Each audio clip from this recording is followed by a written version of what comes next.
નીલકંઠ મહાદેવ આપના જીવનમાં સુખ શાંતિ અને સમૃદ્ધિ આપે એવી મંગલ શુભકામના સાથે અમારી આ દીકરી ભારતીબેન શિવ મહાપુરાણ કથા પૂજ્ય બાપુ પ્રણવ બાપુના હસ્તે થઈ રહી છે. આવો એમની કથા સાર્થક નીવડે, જીવનું કલ્યાણ થાય, એમના કોઈ અટકેલા કાર્યમાં ભગવાન શિવ એને મદદ કરે અને આ આશ્રમનો, આ સંસ્થાનો, નીલકંઠ મહાદેવનો મંદિરના પટાંગણનો ખૂબ ખૂબ વિકાસ થાય, પ્રગતિ થાય. અને આજે આપણે જોઈએ તો એમ લાગે કે ઋષિમુનિનો આશ્રમ હોય એવું વાતાવરણ સુંદર લાગ્યું છે મને.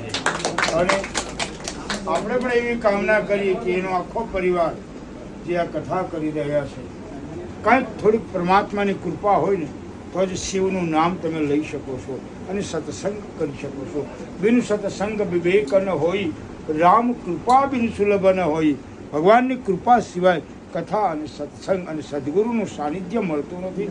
એ આપણું સાનિધ્ય આજે પૂજ્ય બાપુ દ્વારા અને નીલકંઠ મહાદેવની કૃપાથી આ કથાનું આયોજન થયું છે. આવો આપણે બધા પ્રાર્થના એમને કરીએ, એમના જીવનમાં ખૂબ ખૂબ વિકાસ થાય, પ્રગતિ થાય અને ભારતીબેનની જેટલી ઈચ્છાઓ છે, સ્વાર્થની વગરની ઈચ્છાઓ, સ્વાર્થવાળી નહીં, એ બધી ઈચ્છાઓ પૂરી થાય એવી શુભકામના. હર હર મહાદેવ, હર હર મહાદેવ.